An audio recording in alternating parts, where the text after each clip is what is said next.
안녕하십니까. 다들 한 주 잘 보내셨는지 모르겠어요.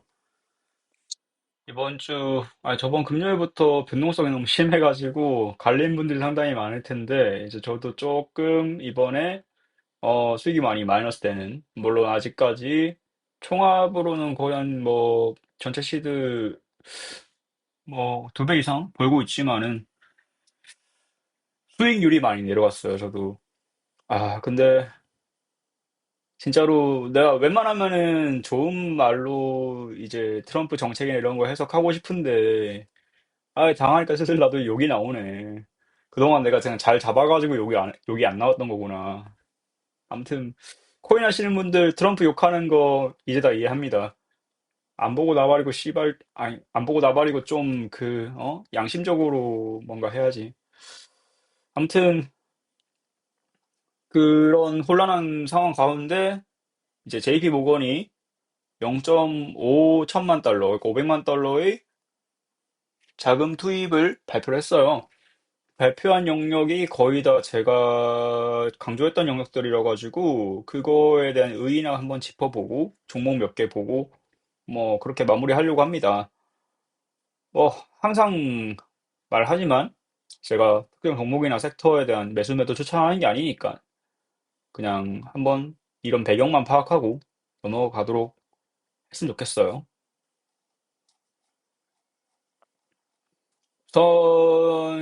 저번 주 토요일인가? 그럴 거예요. JP모건이 신규 포트폴리오를 발표했는데 이제 4개의 테마를 두고 27개의 서브에어를 그러니까 세부적으로는 27개의 그 산업에 투자를 하겠다라고 했어요. 그래서 뭐 영어로 돼 있으니까 뭐 읽어보시면 알겠지만 영어로 돼서 저는 또 바로 해석을 못하고 중요한 게 이게 아래 이거 중요 광물 제약 전고체 및 제약 전고체 및 로봇공학을 포함한 공급망 및 첨단 제조 방위기술, 자율 시스템, 드론, 차세대 연결 및 보안 통신을 포함한 방위 및 항공우주, 배터리 저장, 배터리 저장, 그 다음에 그리드 복원력 및 분산 에너지를 포함한 에너지 독립성 및 복원력, 그 다음에 AI, 사이버 보안, 양자 컴퓨팅을 포함한 최첨단 전략 기술, 이런 것에 0.5 천만 달러를 추가 투입하겠다. 그러니까 사실상 어느 정도 앞으로 뭘 투자해야 되나에 대한 답은 정해져 있는 상황이다라고 저는 보고 있거든요. 이걸 이제 한글로 번역한 버전이에요. 이건 다운로드 받아 보시면 더 정확하게 볼 수 있을 거고, 이제 아래가 중요한데, 일부 지역에서는 모든 활동이 포함되나, 다른 지역에서는 미국 내 제조를 현지화하거나, 미국 정부의 지원, 계약, 공동투자, 인수를 받는 활동만 고려된다. 그리고 이 27개 하위 영역의 초기 목록은 이건 그냥 초기 연구 결과고 여기서 시간 지남에 따라 가지고 더 추가될 것이다. 이게 JP 모건의 그 공식적인 입장이에요. 공급망 그리고 첨단 제조 공정, 그다음에 방산 그리고 항공우주, 에너지 독립성 보건력, 그리고 최첨단 전략 기술 이렇게 4개 테마로 크게 분류를 하고 있고 각각 테마에 대한 세부 설명은 너무 길어서 안 읽겠지만은 그냥 말 그대로 제가 늘 강조했던 그 수압 분석에서, 수압 분석이랑 그 국가 안보의 4개 축을 어느 정도 보완하겠다라는 게 JP 모건의 현재 목적입니다. 그리고 아시다시피 이 모든 것은 제가 한 번씩 다 짚었던 영역들이에요. 23년부터 말해온 영역들과 거의 다 겹칩니다. 그리고 제약정보체 여기조차도 제가 말을 했었어요. 이거 강하나 애널리스트하고 의견을 나눴던 적이 있기 때문에 그쪽에다 물어봐도 아마 기억할 거예요. 그 N 머시기가 그런 얘기 했다더라. 뭐 이런 거 물어봐도 알 겁니다. 예.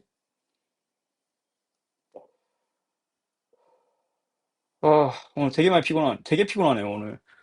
진짜 어제도 변동성 때문에 잠을 못 자가지고 잠 못 자고 이거 만들고 바로 이거를 하고 있는 상황이라서 좀 체력이 많이 부족한 상황입니다. 이 중에서 제가 고급 벌크 재료하고 나노 소재 및 마이크로 전자공학 재료, 그 다음에 첨단 제조, 이런 것들은 중요성은 인지해도 제가 말을 한 적은 딱히 없어요. 그래서 제가 100%다 말을 한 건 아니지만은 거의 대부분의 영역을 제가 얘기했으니까 이제 제가 생각하는 방향성은 JP 모건의 생각하는 방향성이랑 거의 일치한다라고 보시면 될 것 같아요. 이렇게 제가 그림을 그려봤어요. 이게 어떤 식으로 안보가 돌아갈까? 이게 녹색이 그 원자재하고 제조업 관련된 게 이 녹색이고, 주황색이 에너지 쪽, 그 다음에 보라색이, 연보라색이 방산 항공우주 쪽, 그 다음에 파란색이 그 AI 같은 첨단 기술 쪽이거든요. 이렇게 연결돼요. 우선 채굴을 하게 되면은 채굴할 때 에너지도 필요하고, 그리고 에너지 원자재가 곧 에너지원이니까 이렇게 채굴을 하게 하고 그 에너지 독립성이랑 보건력을 이제 충족하겠죠. 그러면은 이 에너지를 사용해서 공급망을 좀 더, 그 다음에 공급망을 또 가동시킵니다. 정제 가공 과정이나 첨단 제조 공정. 첨단 제조라는 게 꼭 뭐 고부가치 제품을 생산한다 이것만 하는 게 아니에요. 그냥 뭐 이제 스마트 팩토리에 쓴다든가 로봇을 쓴다든가 이런 것들도 첨단 제조로 지금 분류를 했어요. 어쨌든 첨단 그런 상황 그런 그 과정에서 에너지가 중요하다라는 거고 이렇게 해서 만들어진 거는 방산이나 항공우주의 부품이 되고 혹은 그 IT 서비스를 제공하는 그 반도체에 쓰이고 그리고 이 방산과 첨단 전략 기술은 서로서로 적용되면서 발전해 가고 그리고 방산이랑 항공우주가 충족됐을 때 원자재 공급망 안정도는 향상되고 또 최첨단 전략 기술이 제조업 효율을 또 올리고 이렇게 되는 겁니다. 그리고 공급망인 원자재가 있어야 이제 또 전략 기술 소재로 쓰일 수 있고 또 에너지가 있어야 첨단 기술을 계속 할 수 있고 뭐 이렇게 서로서로 연관이 있다는 거예요. 그리고 여기 그리지 않았지만은 에너지 독립성 그리고 복원력이랑 방산 쪽도 연결이 될 거고 원자재하고도 방산하고도 연결될 겁니다. 자, 이게 서로서로 이렇게 맞물려 돌아가는 그런 구조라는 거예요. 이게 굉장히 좀 러프하게 그린 편이거든요, 이것도.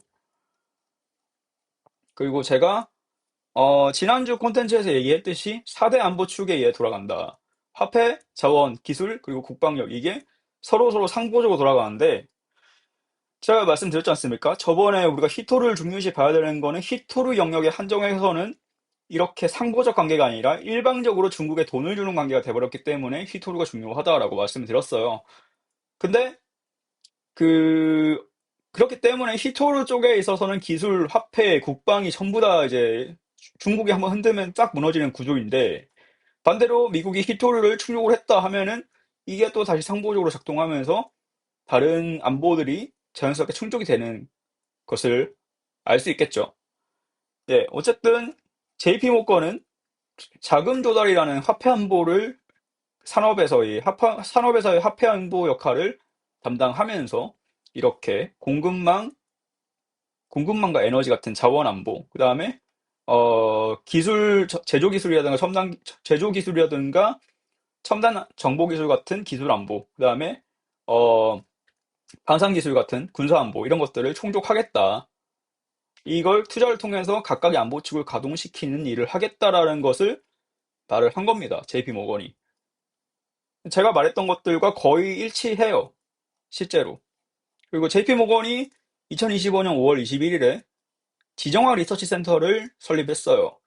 이게 JP 모건 체이스 지오포리티컬 센터였나 그럴 건데 이게 괜히 할 리가 없죠. 이게 상황이 장기화될 거라 보는 거예요. 이게 꼴랑 트럼프 4년만 하고 끝날 게 아니라 지금 JP 모건은 여당이 바뀌어도, 그러니까 여당이 지금 미국 민주당으로 바뀌어도 이게 유지될 거라고 보고 있다. 그리고 중국이 먼저 시작한 보호 무역이고, 예, 중국을 때리려고 할 때마다 중국을 감싸주던 미국의 동맹국들 때문에 이제 중국이 너무 커버려가지고 미국이 쉽게 이기기 힘들어졌거든요. 그러니까 이 지정학 리서치란 계속해서 의미가 있을 거다라는 것이 JP 모건의 뷰입니다. 아, 이건 제 말이에요. 이거는 JP 모건이 말한 게 아니라 제가 한 말입니다. 이거는.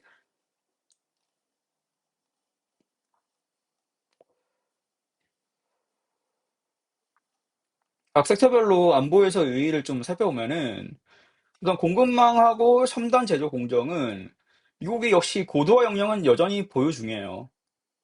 과거에는 이제 달러 패권을 기반으로 권역 외 국가, 그러니까 중국이나 인도나 베트남 같은 곳에서 공급망을 의존하면서 거기 돈 주고 그냥 거의 뭐 하청시키듯이 시키고 그냥 자기들은 브랜드 가치 붙여서 파는 그런 것만 했다 하면은 그래도 다행인 거는 그 와중에 고도화 핵심 소재나 장비 이런 것들은 포기하지 않고 계속해서 패권을 갖고 있었다.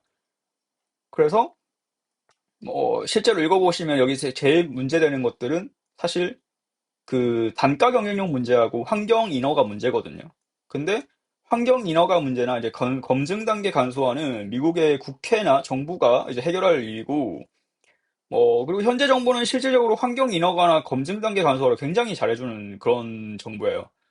스페이스X의 재활용 로켓 같은 경우도 로켓을 재활용해도 되냐라는 그런 의문이 있어가지고, 감론을박이 좀 있었는데, 트럼프가 재활용 로켓 인허가를 간소화하면서 사실 스페이스X의 재활용 로켓이 실질적으로 게임 체인저로 떠오르는 사례가 됐으니까 실제로 이런 필요한 것에 대한 인허가는 굉장히 빨리나 빨리 나올 거라고 보고 있습니다.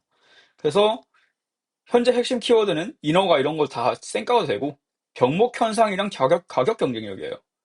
병목 현상이라 하면은 여기 보시면은 이제 이번에 히토루 예시가 대표적인데 여기서 히토루가 이제 중국이 장악력이 높으니까 중국이 규제할 때 히토루를 쓰는 대부분의 산업은 병목 현상이 발견하죠.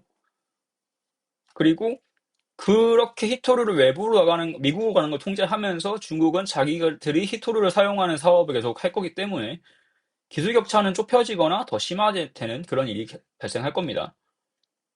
그리고 중국이나 베트남 같은 데서 미국 혹은 미국 근교로 리쇼어링을 할 경우에 인건비는 당연히 오르고 그리고 이미 노후화된 인프라를 재건하는 이슈 때문에 가격 인상을 피할 수가 없죠. 시간도 지연이 될 거고요. 그리고 그런 상황이기 때문에 원자재 확보하고 제조 공정 개선이 필요하다 판단하고 특히나 히토리 업종은 여전히 유효하다라고 보고 있습니다. 왜냐면은 다른 자원은 다 가지고 있긴 하거든요. 레거시 공정이라도. 근데 히토르는 지금 정제 과정이 싹 비었어요. 그래서 여전히 유효하다라고 보고 있고 이거를 지금이야 뭐 타코 하면서 또 트럼프가 시진핑한테 먼저 화해할 의지가 있다는 식으로 얘기하지만 이건 정말 히토르가 크리티컬하기 때문이고 히토르 정제 역량을 키우기 시작하면은 마음 놓고 팰 수 있다 이거예요. 그래서 히토리 업종이 여전히 유효한 그 재료가 될 수 있다. 이게 제 생각입니다. 정말, 정말 중요하다 생각해요, 계속. 그리고 이런 산업들을 보면은, 이 중요 광물 채굴 및 가공, 그러니까 히토류를 채굴하게 되면은, 어떻게 됩니까? 이게, 뭐, 계속 공부하신 분들 알겠지만은, 이게 무기 원료도 쓰이고, 반도체도 쓰이죠? 그쵸? 그리고 이 산업 및 안보 핵심 부동산, 이 부동산을 설립하게 되면 어떻게 됩니까? 인프라를 설립하게 되면 인프라로 가는 길을 닦아야 되고, 인프라로 가는 전선을 만들어야 되고, 인프라에 쓸 용수를 땡겨와야 되고, 그렇죠. 그리고 인프라 주변에서 일자리가 생길 테니까 이 사람들이 거주할 마을을 만들어야 되고, 그러니까 인프라 하나만 설립해도 상당한 많이 산업이 이제 연결된다 이거예요.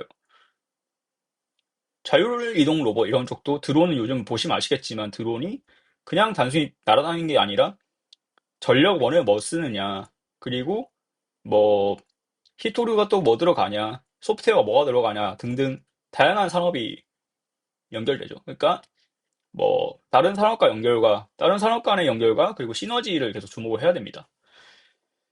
그리고 이 제약 정보체 이쪽은 음, 사실 많이 안 다룬 내용인데 제가 배경을 좀 얘기해 드리면은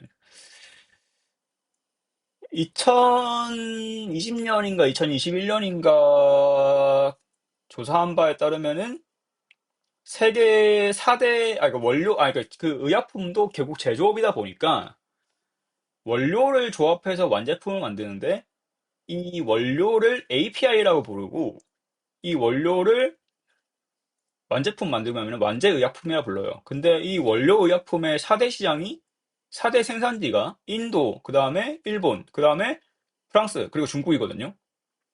근데 중국 API가 너무 싸니까 이 세 개 국가가 이걸 택가리해서 파는 거예요. 그래서 미국에 흘러들어간 중국산 API가 대충 직간접적으로 40%가 넘는 수치라고 합니다. 그러니까 다르게 얘기하면은 중국이 API 통제를 하게 되면은 미국의 약가 인상이 일어난다는 거죠. 그러니까 이런 유사시의 상황을 막기 위해서 미국은 API 역시 근교에 두거나 아니면 미국의 영향권에 두는 그런 기업에 혹은 국가에 공급망을 구축할 가능성이 굉장히 높죠. 그걸 하려고 하는 게 바이오 시큐어고, 그리고 실제로 유럽과의 협상에서도 유럽의 의약품 얘기를 했어요. 트럼프가. 그 유럽 간세 15% 협상할 때도 의약품을 조건으로 걸었거든요. 그러니까 의약품도 미국의 현재 문제점 중 하나입니다. 아, 그리고 미국 같은 경우는 의약품이 인플레이션에 끼치는 영향력이 좀 커요. 약가가 원체 높은 국가여가지고. 근데 의약품이 제조하는데 돈이 많이 드는 게 아니라 제조하고 나서 유통하고 실제 소비자까지 가는 과정에서 그 보험사들이 보험 정책이라든가 아니면 보험 뭐랄까 시스템 때문에 어쨌든 계속해서 이제 눈덩이처럼 약가가 불어나는 그런 구조더라고요. 그래서 이런 시스템을 고치겠다라고 하면서 유나이티드 헬스케어가 이제 한번 망가졌고, 근데 이제 전문가한테 물어보니까 그 시스템을 고칠 수 있을 가능성이 굉장히 낮다라고 하더라고요. 그럼에도 불구하고 리쇼어링은 하긴 해야 된다. 현재 상황이. 예, 그게 현재 제약 중고체 쪽 상황입니다.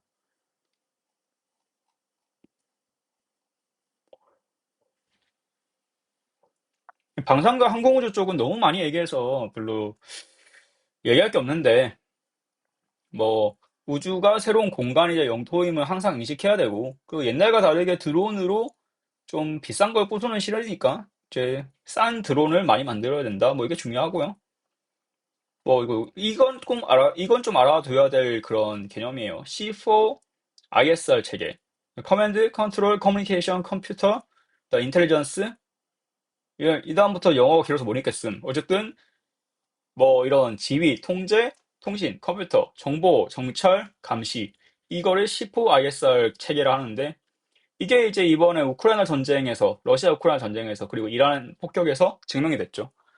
플래닛앱스랑 맥사가 계속해서 그 좀 위험 시설에 대한 정보라든가, 그 핵 시설 같은 위험 시설 정보라든가, 아니면은 군대의 움직임 동향을 계속해서 제공을 해줬고, 그것 때문에 대응이 빨라졌죠.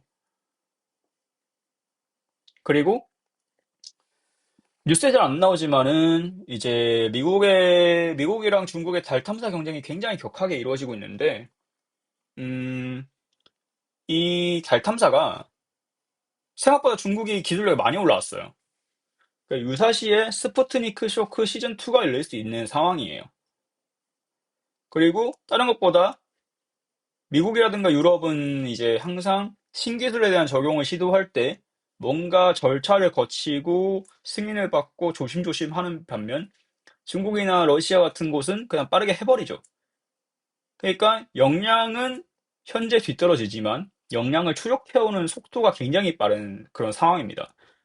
그래서 방산의 항공우주 섹터도 계속해서 봐야 된다. 그리고 에너지 안보 쪽은 객관적으로 중국 대비 미국이 떨어지고 있다는 거 인지를 해야 돼요.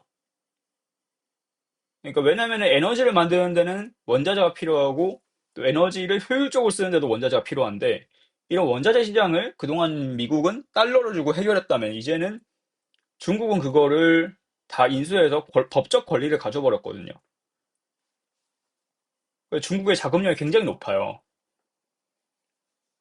그리고 미국이나 유럽 같은 경우는 20여 년 전부터 시작한 친환경 투자로 기존의 이제 핵 발전소 같은 고효율 에너지 인프라가 모두 박살난 상황이기 때문에 이를 보충할 필요가 있습니다.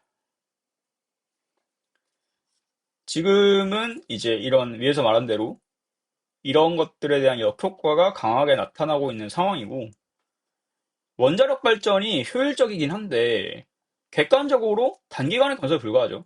특히 그 SMR 같은 것도 빠르다 빠르다 하지만은 5년, 10년 걸릴 게 5년이 되는 거지. 5년 동안 세상이 어떻게 바뀔지 어떻게 알아요? 그 시간을 버티는 수단으로 천연가스하고 연료전지가 거론되고 있긴 한데, 뭐, 이것만 또 쓸 수 없으니까 에너지 믹스라는 그런 안보 개념 차원에서 신재생 에너지의 효율을 높이는 것도 현재 지금 계속 얘기 나오고 있죠. 근데 우리 에코프로의 사례에서 신재생 에너지에 대한 적대감을 가진 분들이 굉장히 많은데, 신재생 에너지 자체가 나쁜 게 아니라 효율이 떨어지는 건 맞아요. 근데 나쁜 게 아니에요. 효율이 떨어지면 나쁘다 이렇게 말하면 할 말 없는데, 에너지 믹스 차원에서 효율이 떨어지는 걸 계속 만들다 보면 효율이 높아질 수밖에 없거든. 그 제조업의 영역에서. 그러니까 에너지 믹스 차원에서 새로운 에너지원을 만드는 것은 상당히 의미 있는 일입니다. 그러니까 신재생 에너지 자체가 나쁜 게 아니라 그 에너지를 만드는 발전 수단을 타국에 의존해가지고 타국이 에너지를 좌우할 수 있게 만드는 그런 행태가 잘못된 거예요. 한국에서 예를 들어서 뭐 이제 산에다 밀어버리고 태양광 패널을 깔았는데 그 태양광 패널이 다 중국산이야. 이러면 한국 태양광 패널 업체들은 기술 발전한 그게 돈이 안 벌리죠. 중국 업체들은 계속해서 트라이를 해보면서 돈이 벌리고. 이런 게 나쁜 거지. 에너지원 자체가 나쁜 건 아니다. 이 편견을 버려야 됩니다. 에너지원이 나쁘다라는, 아니, 그 태양광이나 풍력이 나쁘다는 건 편견을 버려야 돼요. 그리고 에너지를 이동시키는 인프라가 중요하다. 여기 보시면은, 초고압 송전이라는 개념이 있는데, 이 장거리 송전하고 스마트 그리드 쪽이 중국이 굉장히 높아요. 이게 있어야 이제, 발전소에서 실제 에너지 수요량이 높은 곳으로 에너지를 손실 없이 쏘거든요. 그러니까 에너지 효율이 높아지고 또 그렇게 해야 또 데이터 센터 같은 경우는 더 도심에 있죠. 왜 도심에 있을까? 그거는 데이터 처리량이 많은 곳에 위치해야 실시간으로 데이터를 더 많이 처리할 수 있기 때문이에요. 결국에는 데이터가 전송되는 것도 물리적 거리에 의한 아주 미세한 오차를 가지기 때문에 데이터 센터도 결국에는 도시 근교에 있어야 되거든요. 그런데 발전 시설은 위치가 꼭 도시에 있을 필요도 없을 뿐더러 도시에 있으면 비용도 많이 들고 또 님비 현상도 일어나니까 사실 좀 시골이나 이런 데 있는 게 많은데 그런 시골에서 도시로 데이터를 아니 그 전력을 쏠 때 저런 장거리 송전 시스템이 있으면은 효율적으로 쓸 수 있다. 그래서 송전 인프라 역시 중요하다. 그리고 여기도 위에서 아까 말씀드렸던 히토르 같은 광물이 중요한데 이런 광물들이 에너지를 효율적으로 전달하거나 저장하는 데 쓰이는 주요 매개체이기 때문입니다. 예. 그리고 현재 상황은 AI하고 제조업 리쇼어링이 계속해서 아젠다가 되고 있기 때문에 미국이 에너지원과 인프라 개발을 서둘러야 하는 이유이고 그렇기 때문에 중간중간 쳐박아도 해당 아젠다가 살아있는 한은 계속해서 가지 않을까 눌림롱을 계속 봐야 되지 않을까 싶습니다. 물론 이게 주가라는 게 기대감을 땡겨오는 거기 때문에 그러다가 결국 실적이 안 나왔다 하고 승자 패자 가려지면은 내 종목을 죽을 수 있지만은 이 섹터 자체의 미래는 굉장히 좋다라고 보고 있어요. 투자가 많이 들어갈 수밖에 없다라고.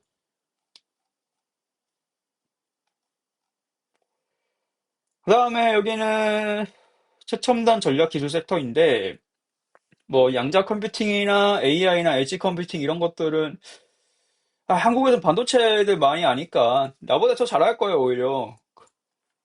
뭐 당연한 말이지만 이게 미래 그 미중 간 패권 경쟁의 키팩터 역할을 할 거고 뭐 이런 거 저런 거 읽어보면 그만인데 내가 이제 좀 중요하게 생각한 것 중 하나는 뭐냐면은 양자 컴퓨팅에 대해서 굉장히 많은 그런 비아냥이 있던데 주가 오르는 걸 그렇다 치더라도 AI가 가진 한계라는 게 있어요. AI도 결국에는 기성 컴퓨터에서 돌아가잖아요. 0과 1이라는 그 두 개의 수로 이진법을 갖고 움직이기 때문에 결국에는 병목 형성이 일어날 수밖에 없거든요. 왜냐면 0과 1은 한 번 계산할 때 0이냐 1이냐 이걸 가지고 반복하고 숫자가 커지면은 맞추는 그런 횟수가 늘어나잖아. 야, 이건 이진법 관련해서는 다음에 이걸 내가 내 채널에 올릴 건 아닌 것 같고 내 유튜브 채널에 올릴 건 아닌 것 같고 따로 검색을 하거나 아니면은 댓글로 질문을 주시면 제가 좀 설명을 드릴게요. 아무튼 이진법 구조로 움직이기 때문에 AI는 지금 컴퓨팅 파워, 그러니까 컴퓨터 성능이 굉장히 높아져가지고 빠른 거지. 사실 이게 굉장히 느린 작업을 하는 거거든요. 근데 양자 컴퓨팅은 0과 1을 동시에 넣어요. 동시에 그리고 맞는 걸 가져와요. 그래서 AI가 갖고 있는 그런 AI가 맞이할 수 있는 병목 현상을 해결하는데 좋은 솔루션이 될 수 있다. 그리고 이런 그 아이온큐나 리게틱 컴퓨팅이 지금 성심당이나 쿠우쿠우보다 돈을 못 벌고 있다고 뭐 이게 버블이네 뭐 망해야 되네 이런 말 가짜네 이러는데 아니 뭐 버블은 동의 그럴 수 있음. 근데 망해야 되네라고 가짜는 뭐야? 아니 성심당이랑 쿠우쿠우가 뭐 미군 부대 납품했어 뭐였어? 얘네는 지금 미군 부대 납품도 하고 스위스 연구소에 수출을 했어요. 그러니까 앞으로 어떻게 될지 몰라 얘네가. 그 미군 부대 납품을 뭐 할 수 있는 그겁니까? 성심당이랑 그 쿠우쿠우가? 성심당은 뭐 가끔 뭐 특식으로 나갈 수 있겠네. 한국의 주한 미군 부대 이런 데는. 근데 미군 부대가 쿠우쿠우 가지 않을 거 아니야. 회식 아니면은. 그 부대 회식 아니면은. 아무튼 스타트업 무시는 절대 하면 안 되고, 지금 당장의 매출이라든가 지금 당장의 영업이익보다는 앞으로의 성장성과 그리고 이게 얼마나 확장성 갖고 있는지 그걸 봐야 돼요. 제가 아이온큐를 주목을 했던 이유 중 하나가 뭐냐면은, 솔직히 말하면 그때 양자에 대해서 나도 별 생각 없어가지고 뭐 지금 이온 트랩 기술이라든가 아까 말한 그런 양자의 큐비트 구조라든가 이런 거 설명 못 했거든요. 근데 아이온 큐가 스위스에 있는 연구소에 아이온 큐 그 양자 컴퓨터를 수출을 했는데 뭐 스위스 연구소에 있는 사람들이 병신도 아니고 어느 정도 기술적으로 그 뭐라 개선 사항이 있으니까 샀겠지. 없으면은 뭐 하려고 비싼 돈으로 가지고 양자 컴퓨터를 사. 그러니까 그런 뉴스가 시사하는 바도 잘 생각해보면은 아 이거 기술이 어느 정도 발전했네라는 그런 기준 척도를 판단하는데 쓰일 수 있겠더라고요. 예, 그래서 아무튼 당장의 매출보다는 앞으로의 성장성이랑 적용 가능성을 좀 보는 게 좋을 것 같다라고 생각합니다. 그리고 이런 것들을 이해하려면은 어느 정도 기초 과학은 공부하는 게 좋을 것 같아요. 수학이랑. 그러니까 실제로 이제 뭐 AI 이 위에 있는 그 센서 하드웨어랑 엣지 컴퓨팅이랑 인공지능이 어떻게 작동하는지 보면은 실물 자산, 그러니까 공장이라든가 자동차에서 데이터를 인식하면은 센서가 데이터 인식하면은 이게 어 엣지 컴퓨팅 환경으로 그 신호를 변경해서 보내요. 변환해서 보내요. 엣지 컴퓨팅에서 기초 처리를 해서 리턴을 하거나, 그러니까 다시 실물 자산을 보내거나 아니면은 중간 처리해가지고 복잡한 연산은 클라우드 서버에 맡기거든요. 그럼 클라우드 서버는 이거를 정리해가지고 AI한테 맡기고 혹은 AI도 병목 현상 일어나는 그 정도의 양이 많은 데이터면 양자 컴퓨터에 맡기고 그게 분석한 결과가 다시 클라우드 서버로 오고 클라우드 서버에서는 엣지 컴퓨팅에서 판단할 수 있는 그런 데이터로 변환해서 보내고 엣지 컴퓨팅이 이거를 다시 하드웨어로 하드웨어가 작동할 수 있는 신호로 변환해서 보내고 예, 하드웨어가 이 신호를 받아서 실물 자산을 움직인다. 자동차 자율주행을 시키거나 혹은 스마트 팩토리 가동을 시킨다. 이게 이 전체적인 그림이에요. 인공지능부터, 아니, 양자 컴퓨팅, 인공지능부터 그 엣지 컴퓨팅이랑 센서 하드웨어까지 움직이는 그런 그림이, 이 그림입니다. 뭐, 섹터별 주요 종목은 한번 읽어보시면 좋을 것 같은데, 저가 이제 그냥 다운로드 받아서 읽어보세요. 제가 5초 뒤에 넘길게요.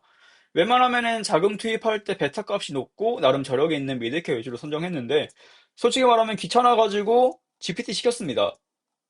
그리고 이때 제가 장꼬라 박는 거 보면서 술을 먹고 있었기 때문에 검수를 많이 못했어요. 여기 봐, 지금도 검수 못한 거 나오네. IRA 없어졌는데 IRA 수혜군 막 이런 얘기 나오죠.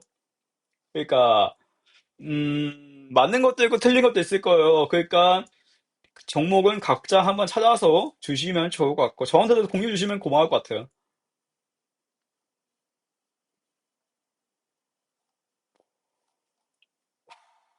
그리고 저는 이게 원자재가 결국에는 굉장히 중요한 시대라고 보고 있거든요. 자원이 있어야 채굴을 하고, 채굴을 해야, 채굴을 해야 하는데 채굴이 있어야 얼마야.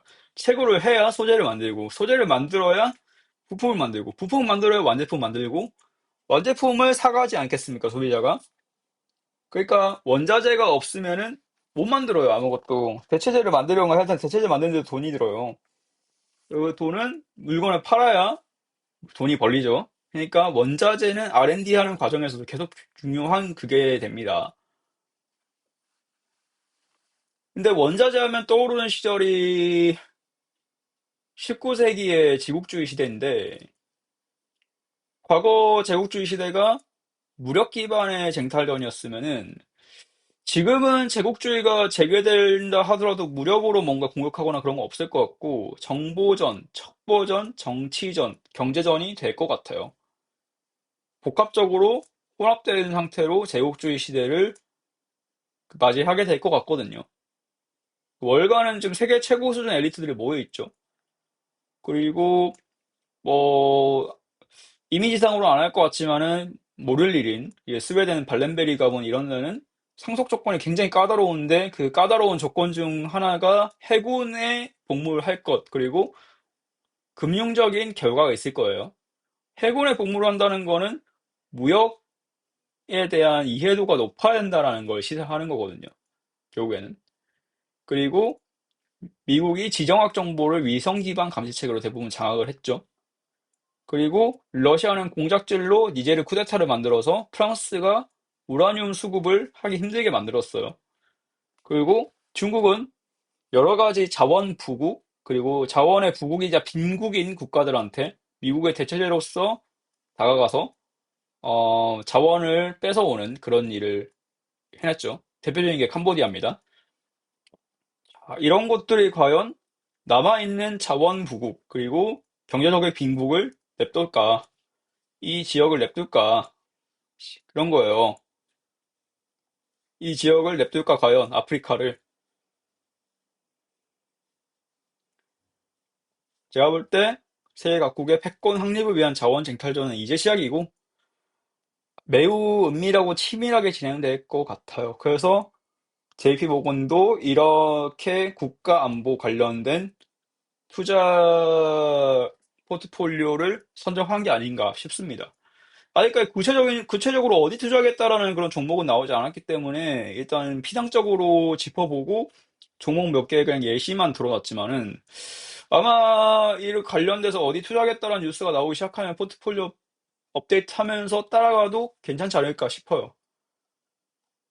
개인적으로 저는 굉장히 잘하고 있다고 봅니다. 저 같은 경우는 22년도 말부터 국가 분쟁에 대한 그런 그 지정학적인 리스크 시대를 굉장히 대비를 많이 했던 사람이라 왜 이제 와서 하냐 이런 생각도 좀 있지만은 이제라도 하는 게 어디냐라는 생각도 있어요. 내가 알아서 잡아놨으니까. 이제 돈 들어오면 나는 바닥에 잡은 거 아니야. 그쵸? 그러니까 제발 좀 JP 모건 본받아서 이제 골드만삭스, 어? 도이치뱅크 얘네들도 다 넣고 나 돈 좀 벌게 해달라 이겁니다. 이상 여기까지.